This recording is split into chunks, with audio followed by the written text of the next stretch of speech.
A very good evening to you all. I'm Arundhati Mudannaik and welcome to another edition of Weekend Primetime News. Let's first take a look at the stories making headlines tonight. Tourists who visit the Yala National Park severely inconvenienced due to the trade union action of forest rangers. Security beefed up in Opatha Kahawatha following a double murder. Daughter of slain politician Bharatha Lakshman Premachandra says she has decided to enter active politics to the Sri Lanka Mahajana Party. Today is the birthday of the Holy Prophet Muhammad. China and Russia vetoed draft resolution on Syria at the UN Security Council. Now the stories in detail. A host of foreign and local tourists who had purchased entrance tickets for the Yala National Park today were made to witness the beauty of the outside of the park for a long time today. And this was because the rangers who take tourists into the park are engaged in a trade union action. They have been engaged in this action island-wide for the past 9 days. This was the scene outside the entrance to the Yala National Park this morning.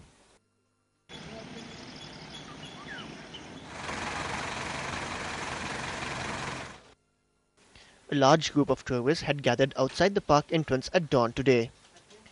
The long weekend also contributed to the increased number of tourists. Despite purchasing tickets to enter the park, tourists were made to remain in queue for a long period. It's been an hour since we got here. It's about 45 minutes since we arrived. We came early in the morning to see the wildlife and returned quickly, but there is this delay. There are foreigners here as well who enthusiastically come to Sri Lanka to see its beauty, but they will think that Sri Lanka is a country where everything is delayed.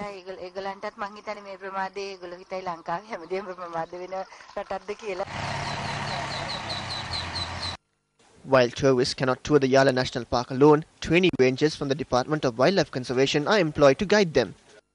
Tourists have been inconvenienced as these officers have decided to limit their workday to 8 hours. The rangers state that they commenced this action as they were not receiving a salary to match their service. The All Island Wildlife Officers Association states that as officers of the Department of Wildlife Conservation receive a lower wage when compared to other state institutions, they had decided to limit their workdays to 8 hours. They are demanding that rangers in the Department of Wildlife Conservation, park assistants, wildlife guards belonging to 3 grades and assistant directors of wildlife be placed on the same salary scale as employees of other state institutions. The wildlife officers, who state that 93 rangers and park security officers have been killed in service, state that the 500 rupee danger and risk allowance they receive has not been increased since 1989. The resources that we have protected day and night sacrificing our lives are under threat, but even if we do not want to, we have to continue with this action as the authorities have failed to pay attention to this. We hope that the authorities will take measures in this regard.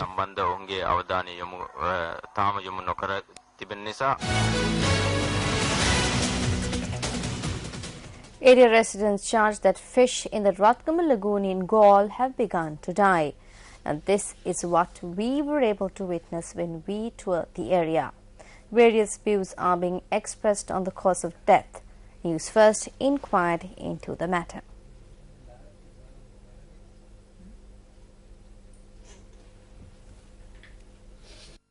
Fish in the Rathgama Lagoon began dying at a rapid rate nearly 3 weeks ago.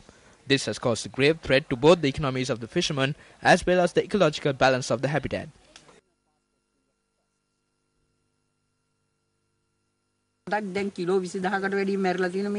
Fish have been dying for the past 2 to 3 weeks due to the lack of fresh water.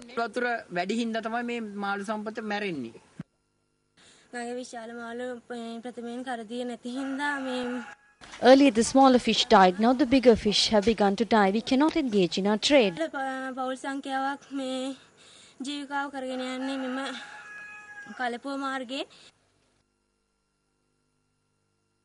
The Secretary of the Rathgama Lagoon Protection Society, K.P. Ratna, stated that this situation has arisen due to the natural estuary being sealed up.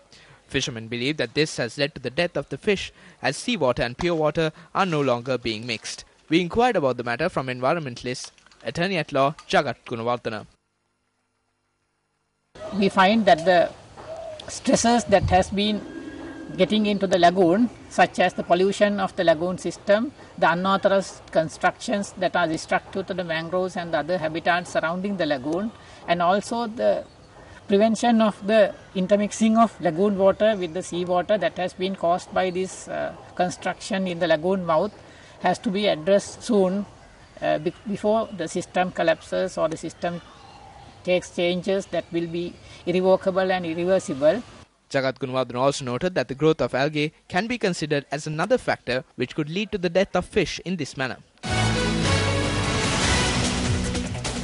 56 families residing in the 187 Watte area located down Torrington Mouth in Colombo were evicted from their homes a few years ago, with the authorities promising to build them a housing complex at the same location.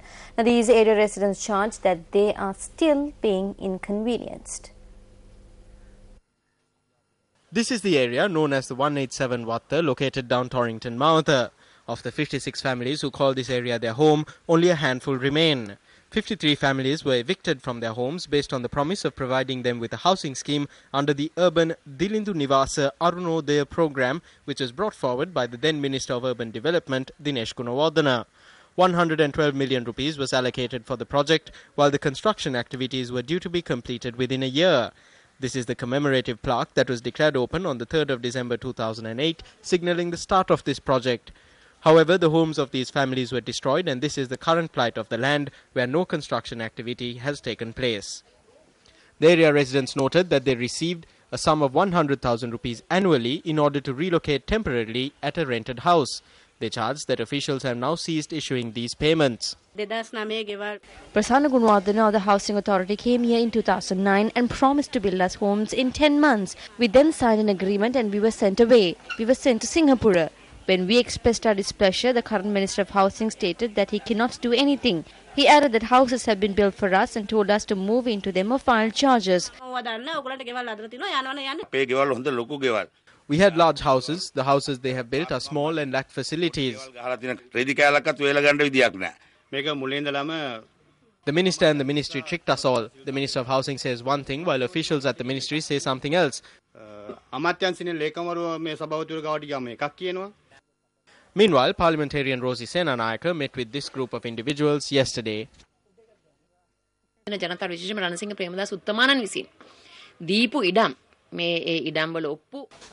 the 187 and 185 Watte areas live on land which were given by President Ranasinghe Premadasa. They have deeds to them. Officials had signed agreements promising to provide them with a housing scheme. They had been given 100,000 rupees when they were leaving. We have copies of the deeds. The officials and the attorneys who signed for the agreements are also present, along with the minister who made the promises. They have provided them with pictures of the houses that will be constructed, and they have tricked them. Up to date, 56 families are left with nowhere to go.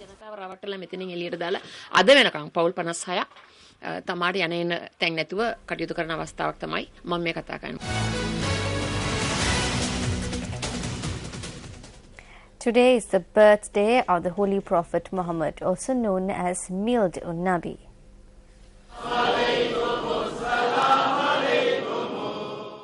Religious observances to commemorate the Holy Prophet's birthday were held at the Devotagaha Mosque in Colombo today.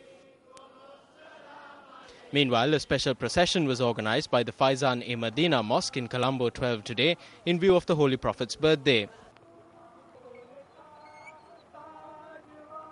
Born in 570 CE in the Arabian city of Mecca, Muhammad was orphaned at an early age and was brought up under the care of his uncle. Failing to receive an education in his childhood, he spent part of his youth as a shepherd and subsequently as a trader who visited many foreign lands. However, discontented with life in Mecca, he retreated to a cave in the surrounding mountains of Hira for meditation and reflection. According to Islamic belief, it was here, at the age of 40 in the month of Ramadan, Muhammad received his first revelation from God. Thereafter, Muhammad started preaching these revelations publicly and that he himself was a prophet and messenger of Allah. The Prophet is considered as the last messenger of Allah, and besides the Holy Quran, Muhammad's life and traditions are also upheld by Muslims as Sunnah.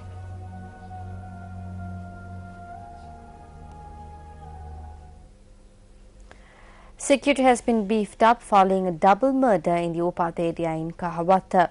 Police media spokesperson SP Rohana stated that police and members of the police special task force have been deployed in Kahawatha. The police media spokesperson stated further that information has come tonight that the murders were not premeditated.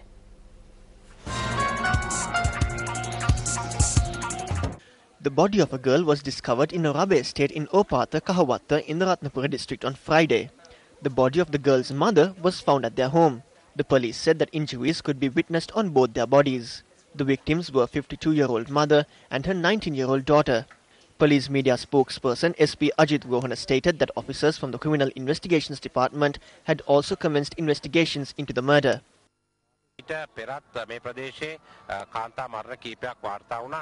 Women were reported murdered in this area on previous occasions as well. We were able to solve these crimes. Individuals who were connected to these murders were placed in remand custody. The public should not fear. These crimes are not committed by an organized group, nor are they connected. These crimes, which are random in nature, are committed to take personal revenge. We have deployed members of the Special Task Force to provide security in the area. I must emphasize that these murders are not committed by an organized group. සංවිධානාත්මක පිරිසකගේ හෝ එහෙම නැත්නම් වෙනම ආකාරයක එකම කණ්ඩායමක් විසින් සිදු කරන අපරාධ නෙමෙයි. Meanwhile, the final rites of the murdered mother and daughter were observed today. 3 persons were injured in a shooting which took place in Galin Bidunuweva. The police said the shooting took place at about 7:30 last night. The injured were admitted to the Galin Bidunuweva hospital, subsequent to which they were transferred to the Anuradhapura hospital. Area residents said the shooting was a result of a conflict that had arisen with regard to a public tube well in the area. The Galin Bidunuweva police said the suspected shooter had damaged a house in the area, set fire to a van and fled the area. Police have discovered an individual's corpse in Bibilaweva in Nochiagama. The police said that the individual had been murdered and then dumped in the reservoir. The murdered individual is a 23-year-old youth by the name of Narada Tisura Ratnakumara, a resident of Ottapur, Nochiagama.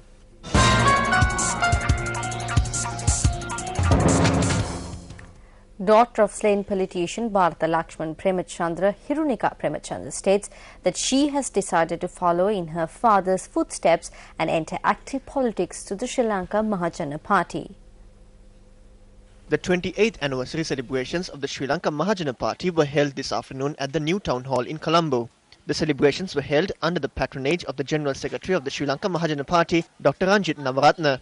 Addressing a letter of best wishes for the party anniversary, Hirunika Premachandra stated that today marks an important juncture in her political life. She stated that this was because she is able to become part of a unique party like the Sri Lanka Mahajana Party. She stated that she had decided to become an active member of the party from today and that she is proud to be the daughter of a great party member who worked with Vijay Kumaratunga to revive the party.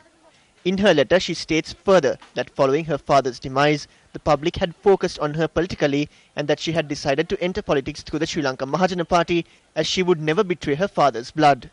Hirunika Premachandra further states that she praises the Sri Lanka Mahajana Party for being an example to the country and extended her heartiest wishes on the anniversary of the party.